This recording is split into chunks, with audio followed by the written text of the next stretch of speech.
Welcome everyone to another episode of A Dark Tale, where the stories can get real dark, real fast. So let's dive straight into it and roll the intro.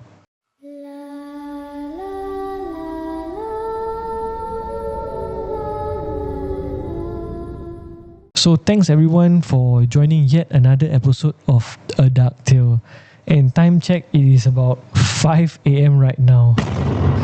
And recently I've been pretty busy so I had no time to film. But I promised myself to do at least one episode a week for you guys. So today I woke up early and wanted to start my day earlier so I can film another episode for you guys, the horror lovers. Now yet again for today we have 3 stories from you. And so how many of you have went to school camps before? During the primary school days, secondary school days, we all have some kind of experiences before from the camp, some kind of paranormal encounters before. Either we have it or one of our friends have it. We definitely heard stories before. So for this next story, it's the same thing, but it's not from a camp participant, but from the camp instructor. So let's dive into the first story of tonight and cue the music, get into the vibe. So sit back and relax and let's hear the first story for tonight.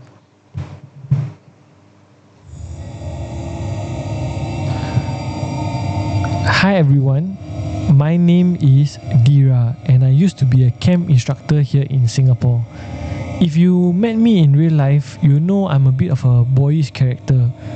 I've spent years working outdoors. I love adventure, which honestly might be the reason why I haven't found my someone special just yet.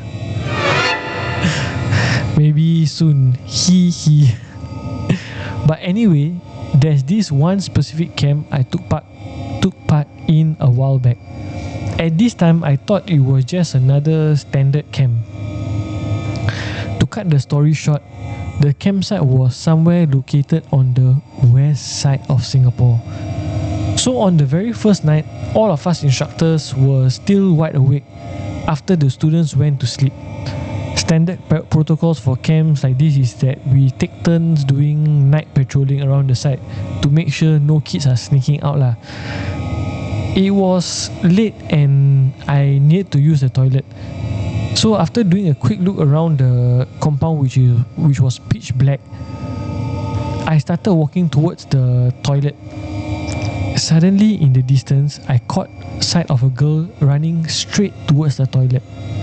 In my head, I immediately groaned. I thought to myself, oh man, not again. You know how camp kids are. There's always one who tries to break the rules. So I broke into a half jog running in her direction. I wasn't far behind her at all, so it didn't take me long to reach the entrance of the toilet. But the moment I stepped into the toilet, the first thing that struck me as weird was the darkness. All the lights were completely off. Now you have to understand that these camp toilets use motion detection sensors. So if that little girl just ran ahead of me, she definitely would have triggered the sensors. But the room was pitch black until I stepped inside, and that's when the light clicked on. I didn't think much about it at first. I was just focused on catching the student. So I called out loudly, "Hello? Anyone here?" Silence, and nobody answered. At this point, I was actually a bit pissed off. I figured she was trying to play hide and seek or pull a prank on the instructor. But I held my composure. I didn't see anyone by the sinks, so I walked down the row of cubicles. So in the toilet compound, I'm not sure how this camp toilet looks like but when she entered, she realized that the toilet was dark, which means the person didn't trigger the motion sensor. And when she entered, there was nobody there. So she went to check all the cubicles. So one by one, I started to open.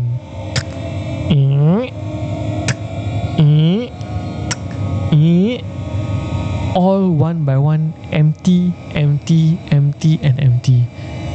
So I was getting closer and closer to the very last cubicle, and this was the exact moment the hair on my arms started to stand up. A cold wave of dread hit me because if nobody was in these cubicles, something was not right. Just as I reached out and swung the last cubicle door open, it was empty. And right then, a chilling, high-pitched laughter echoed right behind my back. I heard a distinct sound of footsteps sprinting out the toilet entrance. So when she was checking, she heard.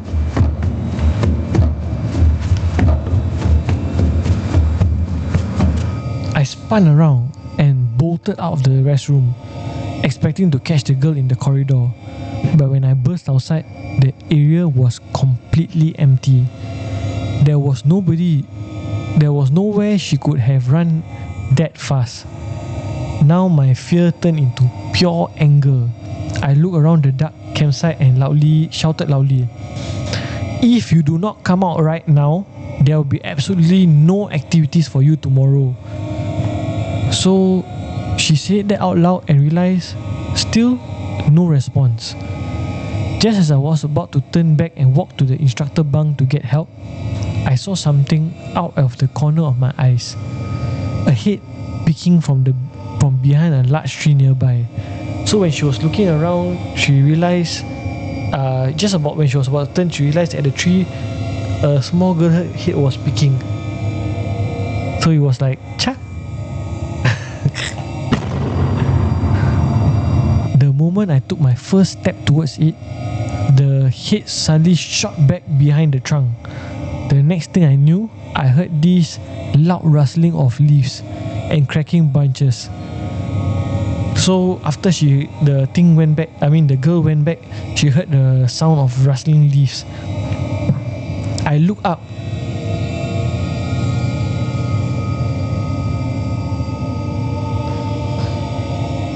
And I realized she had somehow climbed the tree in a split second. Honestly, this completely creeped me out. The hair on my head to toe stood up so hard, I felt physically sick, like a knot forming in my stomach.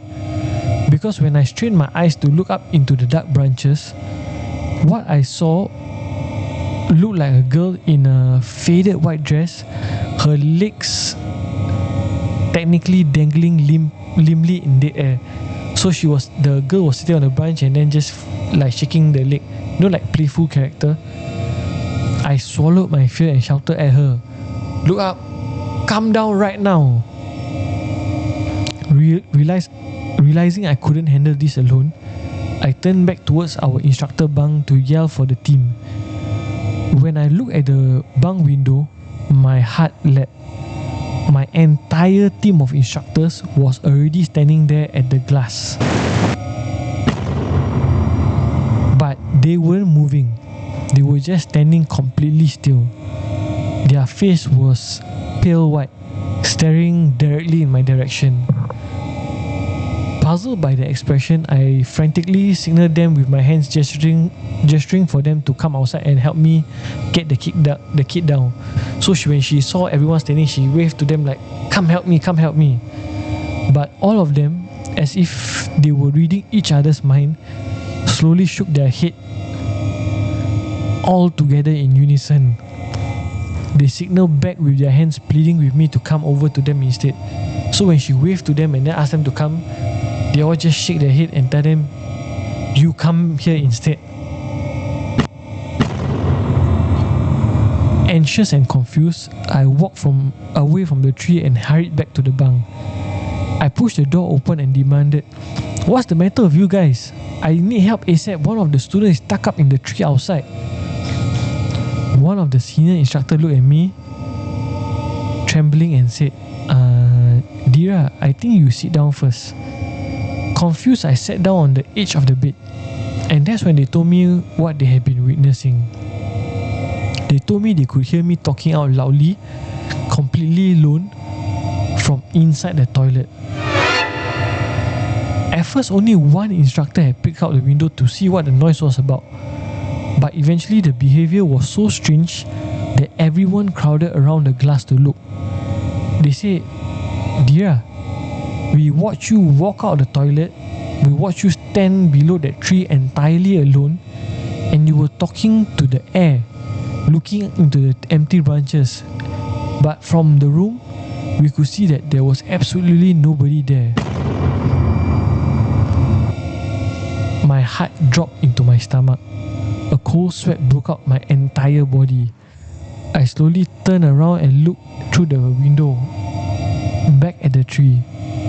There was nothing in the branches. It was empty. But do you want to know what's the scariest and most horrific part? The exact branch where I had seen the girl's leg dangling was swaying heavily up and down, just that one single branch, while the entire tree was completely still. All of us in the room immediately started reciting our prayers, all the religions. No one went back outside that night, and we locked the door shut. To this day, I cannot logically explain what I saw. The other instructors and I agreed never to talk about it again. But because if we told the camp organizers or the school, they will never believe me. Or worse, they would think that we are losing our minds. But thankfully, I have your platform to finally share this. I apologize if the story isn't super long, but this is my personal experience and something I will never ever forget. So that was our first story about the camp. Honestly, I have never worked as a camp instructor, but from the camps that I know, they are always giving out creepy vibes. Maybe it's because it's in a forested area and there are so many people coming and going, a lot of kids' energy.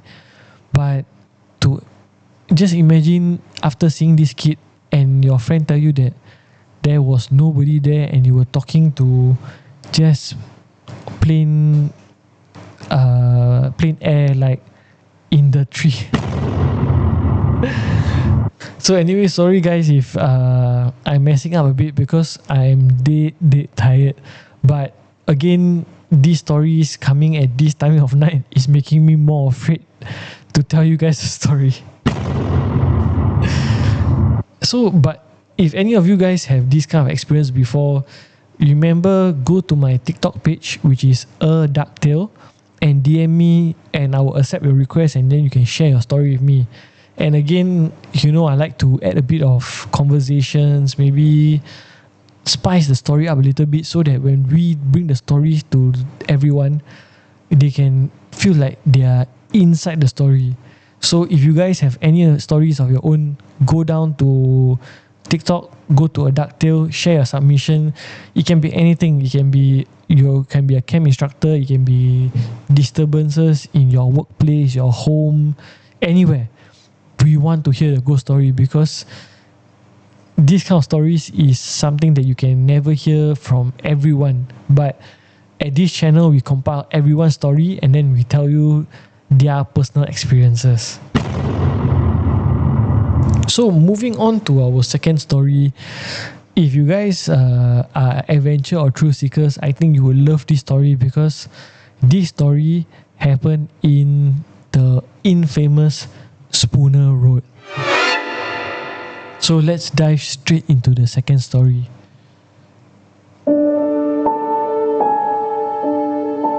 So there's a fine line between a thrill and a nightmare. My friend Derek and I have always been adrenaline junkies. We chase that high, the heavy thumping in your chest when you cross into a place you shouldn't be. So when we heard that the remaining residents of the Spooner Road estate was finally shifting out, we knew we had to go. It was the last couple of days before the authorities fenced the whole area up for good. It was our final chance to explore. So they got in the car, they started the car, then they drove all the way to Spooner Road in the middle of the night. When we arrived, the air felt instantly different. If you've seen pictures of Spooner Road online, it looks nostalgic. Maybe a little worn down like the buildings and the area, but standing there in the dead of the night, it felt entirely different. It was suffocating. But we brushed it off, convincing ourselves that the creepiness was just because the estate was completely abandoned. So there was no lights, no people, just empty blocks. The corridor lights were still on, but there was no people living there. So there was no kitchen light, no hall light in the area. So we started off with the first block. We decided to start on the first block on the right. We spent almost an hour wandering through the empty walkways. So I forgot how many floors was the Spooner Road, but I think maybe it was 6, 8 or 10, I can't remember. But they went through all the floors, walking the empty hallways. Honestly, it was a bit of a letdown. No cool spots, no weird noises, but we weren't completely disappointed. We knew how urban exploring goes. You don't get a paranormal encounter every time. Instead, we took our time taking photographs. The place was so old, frozen in time, giving this eerie vibe. But the night was still young, and we headed to the second block. The moment we crossed over to the next block, the atmosphere totally shifted. It's hard to put into words, but to sum it up, we felt entirely unwelcome. It felt like walking into a room where everyone had just stopped talking and was staring right at you. So imagine being in that place, just 2 people, but it felt crowded, like everyone was watching you when there was nobody. So this time we did something different. We stepped into the elevator and picked just a random floor.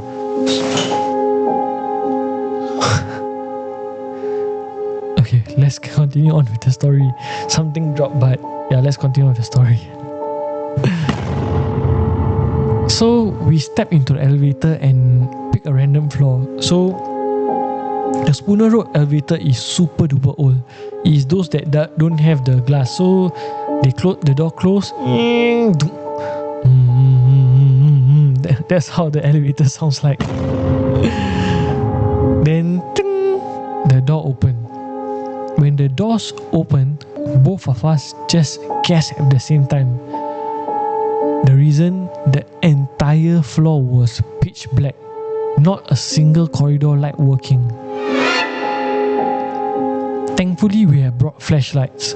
We stepped out of the lift, panning the beams of light across a long, endless stretch of corridor. So when they go there, they were shining the torchlight around the place. We walked slowly, step by step. And because in the first block we didn't get anything, I decided to try and provoke a reaction. So he said something like, "Is anybody there? Can you show yourself?" The standard questions that usually paranormal investigators ask. If you're there, can you make a noise? I repeated my questions again and again, but there was nothing. Is anybody there? Silence. Can you show yourself? Silence again. We kept walking for about 10 minutes. Walking around, looking, shining our torchlights, asking questions into the void.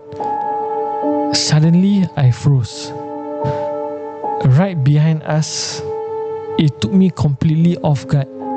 But first, I started to hear footsteps when we were shining our light.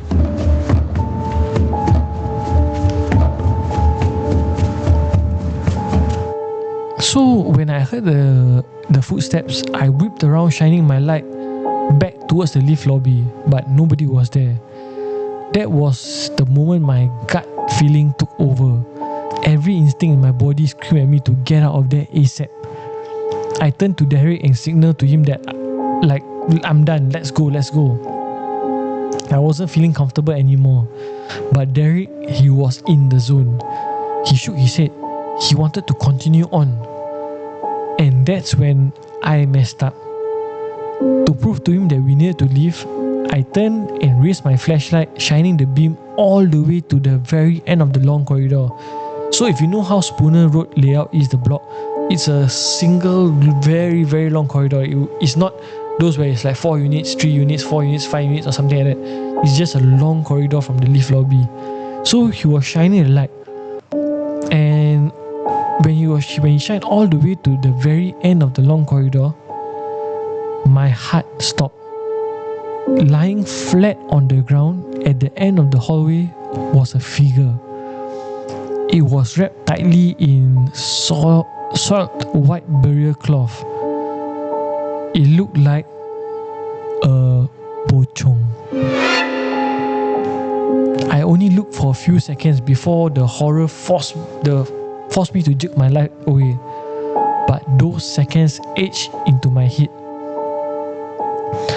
When I looked at the pocong, the face was hideous. The mouth was stretched wide open as if it was trying to scream. The skin was visibly decomposed and blackened. Even lying down, it looked unnaturally tall. So when he shined the light, what he saw was the decomposing face with the mouth wide open, like it was trying to scream. Gasping for air, I forced myself to shine the light back down the hall a second time. But this time it was gone. Then the smell hit me, a suffocating, sickening stench of rot. It smelled like pure death. "Run!" I screamed. I turned and dashed blindly back towards the lift lobby without even shining the light. My heart was beating. Derek was right behind me. We scrambled into the lift and I frantically smashed the closed door button. So he was closing the button. Derek was panting, staring at me in confusion.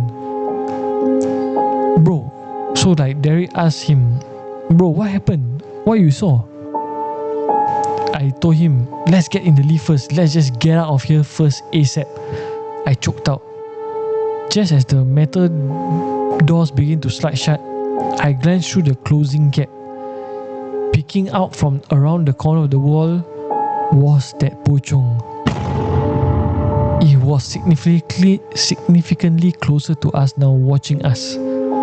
So when the door was closing, at the last part where he was closing, he saw the pocong looking at him like this, peeking from the behind the wall. Doom! The doors of the lift finally shut. So the elevator started moving down and a wave of pure relief washed over me. I finally felt safe. But halfway down, my stomach dropped. The suffocating, horrible smell of death filled the tight space of the elevator cabin. My blood ran cold. I knew the folklore. If you smell it, it's probably right next to you. But I knew better than to acknowledge it. So I kept my eyes glued to the floor, praying to just reach the bottom. The moment the doors opened at the first floor, the lift lobby, we saw the car park and we burst out into the car park running. I dragged Derek over to my car, my hands shaking. So with a trembling voice, once we entered the car, I said, "Bro, I think the thing is following us home. I'm terrified." Derek looked genuinely worried. He asked me, "How do you know?" So in anger I said, "The leaf lah. Didn't you smell it? That horrible rotting smell came back inside the leaf." Derek stopped. He looked at me. Then he slowly turned around to scan the empty car park. Then we locked eyes and his face was dead serious. And he said, "Bro, I'm so sorry. In the lift I farted." In the lift, I farted.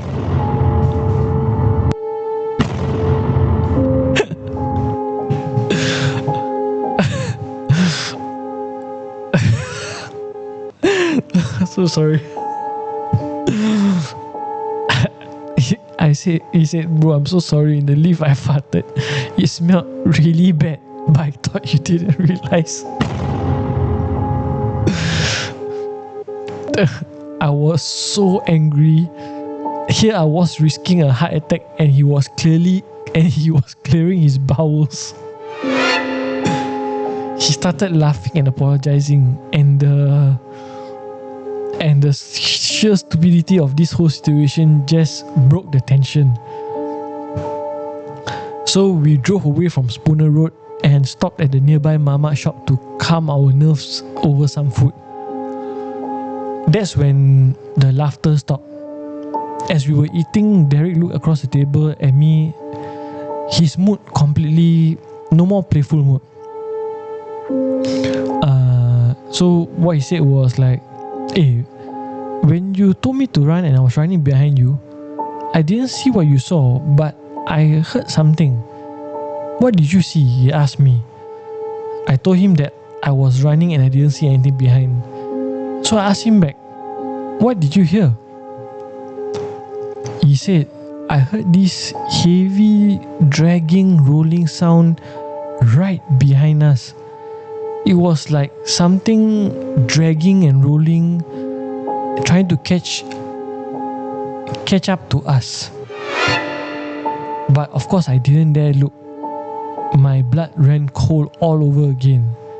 I've heard of a pocong hopping, but rolling, that was a first. Overall, looking back, it was a wild, unforgettable experience. We still do urban exploration from time to time, just for our own thrill now, and without the cameras. But every time we step into a dark hallway, I make sure to stay ahead and never ever look back. So that was the story of someone seeing a pocong. And I couldn't stop myself. Even though I read the story before, when I read it again, I still laugh, because just imagine being in that situation when everything is so tense. You just saw a pocong for the first time. You were running for your dear life, and then you smell this stench of like dead rotting meat smell, only to find out that your friend farted in the lift. So, I mean, yeah, things like this of course do happen, but it's a funny experience. So this category will be something that I'll call funny horror.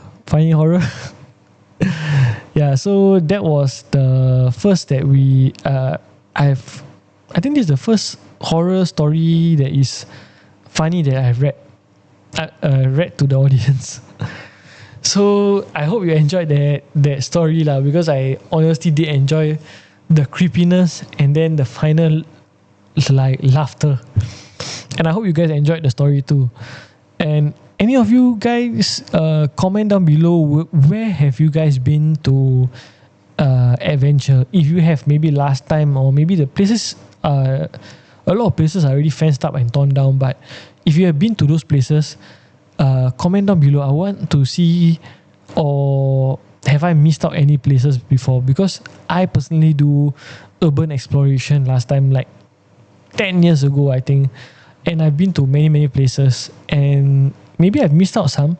So if you guys have been to abandoned places or buildings in Singapore, do let me know, because I would love to hear your experiences as well. And if you didn't comment and you want to share your experience, head on down again to TikTok and then DM me your story lah, and I will listen to your story and we'll chat for a bit. So now we will finally go on to our last story for the night. This story came in quite last minute, but I wanted to add on this story because this user gave me 2 stories, but the second story I'll keep it for another day, because I think it's the most chilling, amazing story that I've ever heard. And I want you guys to hear it too. So, this is his first submission that he sent to us, and this is how the story went.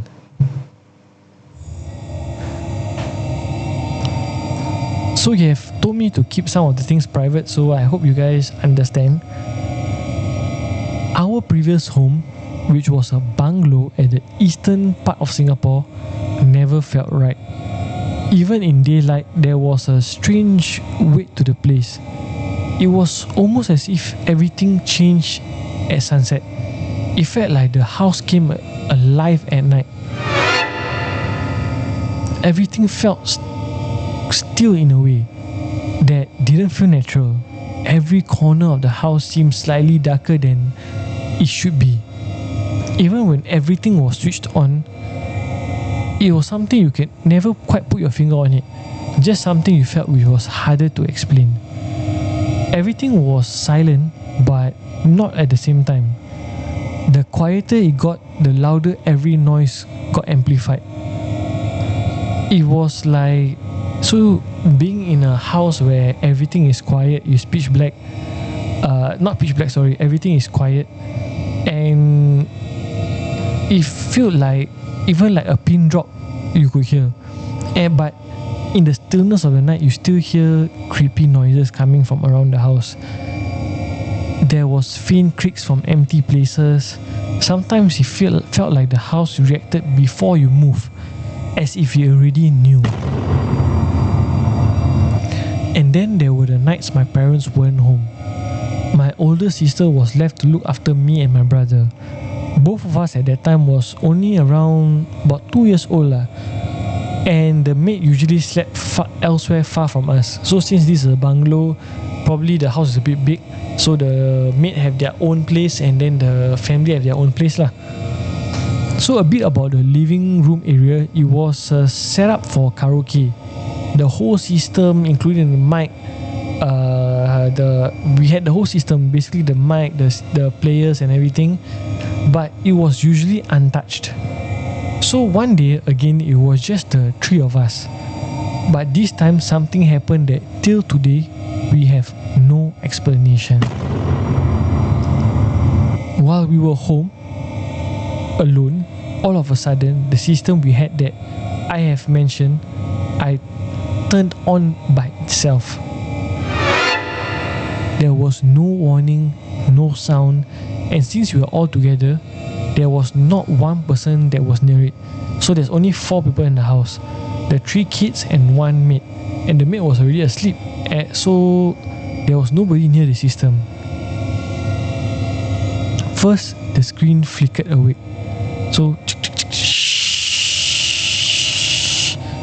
and the next thing we knew, a burst of static filled the room. So, like when I said, when the screen flickered awake, then you hear shh. Then the music started. It was Teresa Seng's Wang Pu Liao. Sorry if I mispronounce it because I'm not Chinese, but it's Wang Pu Liao that came from the karaoke system. But something felt wrong about the song. It came on like, it played as if it was like stuck. So it felt like the beginning had been cut and rejoined many times. The melody started dipping in and out of clarity. Some notes felt missing, as if the song was being remembered incorrectly by the machine. But how could it be when it was playing on the system itself? Because the system is fixed. When the song is being downloaded, there's no way that it could mix up. And beneath it, when we listened carefully, there was something else. A faint, unstable layer that wasn't part of the track. Not quite static, not quite brief, something that rose and fell between the gaps in the music. Then the singing began. A woman's voice, soft, close, near to us. Not not coming from the speakers, just existing in the room with us. It followed the broken rhythm but slowly began to drift off sync, like it was no longer fully attached to the song. It felt as if it was trying to send us a message. So the song, I'm going to try the song, but obviously it might not be exactly how it sounded like. But this is my interpretation of how it probably sounded like for these kids staying alone and the TV being on, the karaoke system started playing on itself, and they hear this broken song playing over and over again. So it probably sounded something like 忘不了，忘不了，忘不了，忘不了，忘不了，忘不了。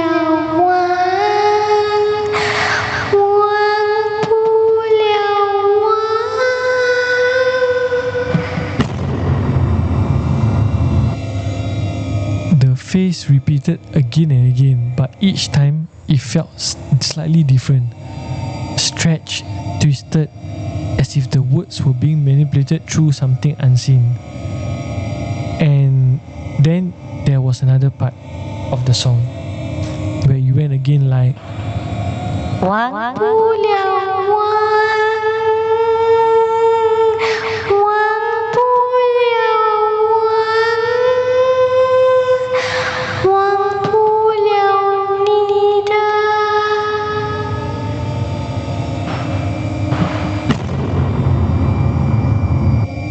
the last part didn't belong. Neither lingered in the air too long. So it was 忘不了你的. Playing back the effect, it sounded like 忘不了你的。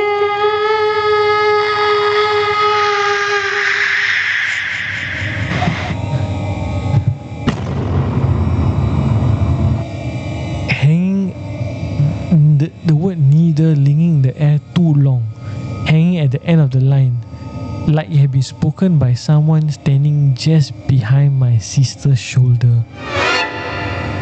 Then it continued, not louder, just closer. 忘不了，忘不了，忘不了你的，忘不了. The repetition no longer felt like music. It felt like something trying to repeat itself correctly again and again, refusing to stop. The living room seemed to tighten around us. The space between objects felt different, wrong, like the room had shifted without anyone noticing. It's as if we were in another dimension and the entity was manipulating our surrounding. So having all the three kids sitting down there, and suddenly it felt like everything was getting crowded. It's almost as if there was not just one but many spirits around the place. My sister held me and my brother close. Both of us too young to understand anything except the quiet tension in the air. But my sister, on the other hand, felt every single thing. So despite all this, the maid still remained asleep. But the voice kept going, repeating fragments of the song that no longer sounded like the song at all. Then just as sudden as it had begun, everything cut out. No fade, no finish, just suddenly all silent. And our house returned back to its stillness as if nothing had happened. But till today, my sister remembered every detail of the incident, especially the part that wasn't supposed to be there. Neither. So that was the experience that this viewer had. And after digging a bit deeper, because when you tell me your stories, I always talk to you. Some people have no comments after that. They say that was their only experience. But for him, he had multiple experience. I'm not sure if it was he or she, but the writer had multiple experiences, and this was just one of them. So I asked him, how long have you been staying in the house in the eastern part of Singapore? And he told me 25 years. Living in a haunted place for 25 years. They went to Feng Shui master. They said the aura wasn't good. They went to so many places. And it's just that there was something wrong with the house. And just imagine being kids growing up in that kind of environment. Oh my god, that would be so damn scary. Because having experiences in my own house that just comes and goes for a while, it's already quite headache lah. So I cannot imagine how this writer had stayed there for so long. And the crazy thing is that the writer had another story which was even more scary and just different. And I can't wait to share that story. Actually, I want to share it today, but I want to keep it to 3 stories. But of course, if you guys have more submissions in the future, if I have a whole list of catalog of stories, then I can make the episode longer, maybe 4 stories, 5 stories. But for now, I'm trying to cap it to 3 stories so that we can go on for more episodes. And I would like to thank the writer for the submission again for all the 3 stories that you heard today. And this is something that I hope that... Okay, the thing is that I do not want anyone to experience these paranormal encounters or having disturbances, because honestly, it's not fun. But if you guys don't have any experiences, then this channel wouldn't exist at all. So again, thanks everyone for watching today's live.